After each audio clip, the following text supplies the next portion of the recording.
Assalamualaikum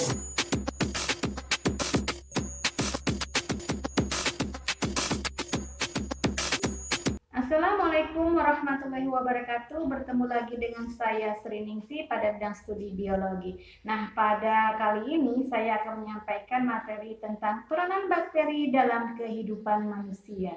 Peranan bakteri dalam kehidupan manusia. Beberapa jenis bakteri itu berperan besar dalam menjaga keseimbangan ekosistem. Nah, selain menguntungkan, ada juga sebagian jenis bakteri yang merugikan kehidupan, bahkan membahayakan manusia. Nah, dengan mengetahui jenis bakteri yang merugikan dan akibat yang bisa ditimbulkan, maka kita dapat menghambat perkembangannya dan dapat mengatasi akibat yang ditimbulkannya dengan tepat. Nah, bakteri yang menguntungkan. Jadi bakteri itu bisa menguntungkan bagi kehidupan manusia dalam bidang pertanian. Nah, terdapat beberapa jenis bakteri yang mampu menambah kesuburan tanah dengan mengikat nitrogen di alam bebas dan mengubahnya menjadi senyawa sederhana yang mudah diserap oleh tumbuhan. Nah, kelompok bakteri yang disebut bakteri nitrogen ini dapat mengikat nitrogen bebas atau N2 dan mengubahnya menjadi senyawa amonia atau NH4 dan nitrat NO3 dengan bantuan enzim nitrogenase. Nah, bakteri tersebut antara lain adalah Rhizobium leguminosarum, kemudian Acetobacter, Clostridium yang biasanya bersimbiosis dengan kacang-kacangan dan polong-polongan. Nah, bakteri-bakteri tersebut hidup di nodul atau bintil-bintil akar. Nah, kemudian bakteri jenis lain juga bisa menyuburkan tanaman dengan menyusun senyawa nitrat melalui proses nitritasi dan nitratasi dalam proses nitrifikasi. Nah, bakteri tersebut antara lain adalah bakteri Nitrosomonas dan Nitrosococcus. Nah, yang menguntungkan berikutnya adalah di bidang kesehatan. Terdapat beberapa jenis bakteri yang bermanfaat. Di antaranya adalah bakteri yang dapat menghasilkan antibiotik seperti Streptomyces venezuelae yang menghasilkan kloramisin, kemudian Bacillus brevis yang menghasilkan gramicidin, dan Streptomyces griseus yang menghasilkan streptomycin. Nah, bakteri-bakteri tersebut dapat menghambat pertumbuhan organisme yang dapat membahayakan kesehatan manusia. Nah, di dalam kolon dan usus besar manusia juga terdapat bakteri yang membantu melancarkan sistem pencernaan, yaitu Escherichia coli. Nah, bakteri usus juga terdapat pada beberapa produk makanan seperti yogurt, kefir, mentega, dan terasi. Nah, kemudian yang berikutnya di bidang produk makanan dan minuman. Nah, bakteri yang dibutuhkan dalam produksi makanan dan minuman antara lain adalah Lactobacillus casei, yaitu dibutuhkan dalam proses pembuatan keju dan minuman nata de coco. Nah, kemudian di bidang biologi, beberapa jenis bakteri itu sangat dibutuhkan dalam proses penguraian. Jenis bakteri sapropit yang bertugas untuk membersihkan bumi ini, menguraikan organisme yang sudah mati dan sisa-sisa kotoran yang dihasilkan oleh organisme hidup. Nah, bakteri tersebut mampu menguraikan protein, kemudian karbohidrat serta senyawa organik lain menjadi karbon dioksida dan gas amoniak, dan atau senyawa jenis lain yang memiliki struktur lebih sederhana. Nah, beberapa jenis bakteri ini adalah Acetobacter yang dapat menghasilkan asam cuka serta asam asetat. Kemudian Propionibacterium yaitu dapat menghasilkan asam propionat, dan Clostridium botricum yang dapat menghasilkan asam butirat.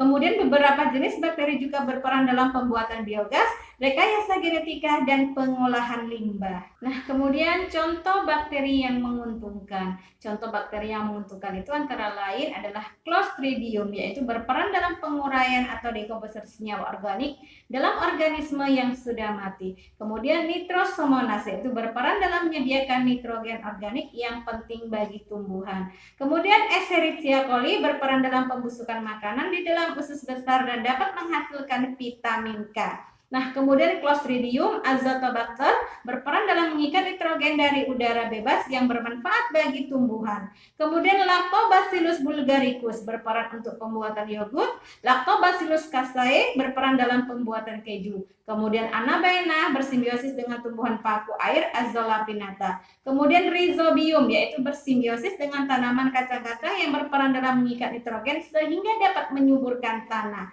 Nah, kemudian Acetobacter psilynum yaitu berperan dalam proses pembuatan nata de coco. Kemudian Streptococcus lactis berperan dalam pembuatan keju dan mentega. Kemudian Acetobacter yaitu berperan dalam pembuatan cuka, Lactobacillus citroforum berperan dalam memberi aroma pada mentega dan keju. Kemudian Rhizobium leguminosarum yaitu berperan dalam menyimpan zat hara untuk tanaman. Nah, kemudian kita lanjutkan ke peran bakteri yang merugikan. Nah, yang pertama, bakteri itu merugikan karena dapat menyebabkan penyakit pada manusia.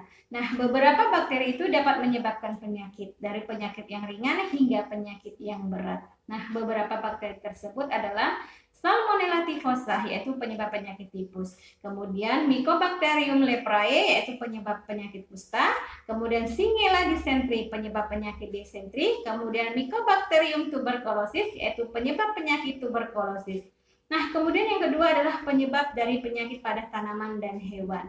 Nah, bakteri patogen pada tanaman antara lain itu adalah Ralstonia, yaitu penyebab layu pada tanaman tomat. Kemudian Erwinia carotaphora, penyebab busuk-busuk lunak pada anggrek. Kemudian pada hewan, yaitu bakteri yang dapat menyebabkan penyakit, misalnya Brucella abortus, yaitu penyebab keguguran yang menular pada sapi, dan Bacillus anthracis, penyebab penyakit antraks.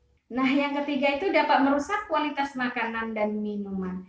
Nah, beberapa jenis bakteri patogen itu terdapat dalam makanan dan minuman yang menyebabkan rusaknya kualitas makanan dan minuman. Nah, bakteri-bakteri ini dapat melakukan proses metabolisme beberapa komponen penyusun dalam makanan dan minuman dan menghasilkan metabolit yang bersifat racun. Nah, contoh bakteri perusak makanan itu antara lain adalah Clostridium botulinum, yaitu seringkali terdapat pada makanan kalengan dan menghasilkan racun botulinum. Nah, kemudian yang keempat itu dapat menyebabkan hujan asam dan rusaknya ozon.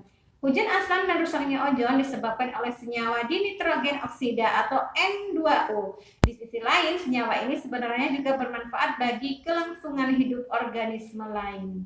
Nah, yang berikutnya adalah contoh bakteri yang merugikan. Bakteri yang merugikan itu antara lain Mycobacterium tuberculosis, yaitu penyebab penyakit TBC atau tuberkulosis. Nah, kemudian Xanthomonas oryzae merupakan bakteri penyerang pucuk batang tanaman padi. Kemudian Salmonella typhosa, penyebab penyakit tipus. Shigella dysentery, penyebab penyakit disentri. Nah, kemudian Brucella abortus, yaitu penyebab brucellosis pada sapi. Kemudian Clostridium botulinum, yaitu menghasilkan racun botulinum yang sering terdapat pada makanan kaleng. Nah, kemudian Diplococcus pneumonia, yaitu penyebab penyakit pneumonia. Nah, sebenarnya masih banyak lagi contoh dan peranan bakteri yang merugikan dan menguntungkan. Nah, itu tadi beberapa contoh dari peranan bakteri dan contoh bakteri yang menguntungkan dan merugikan. Semoga bermanfaat. Terima kasih.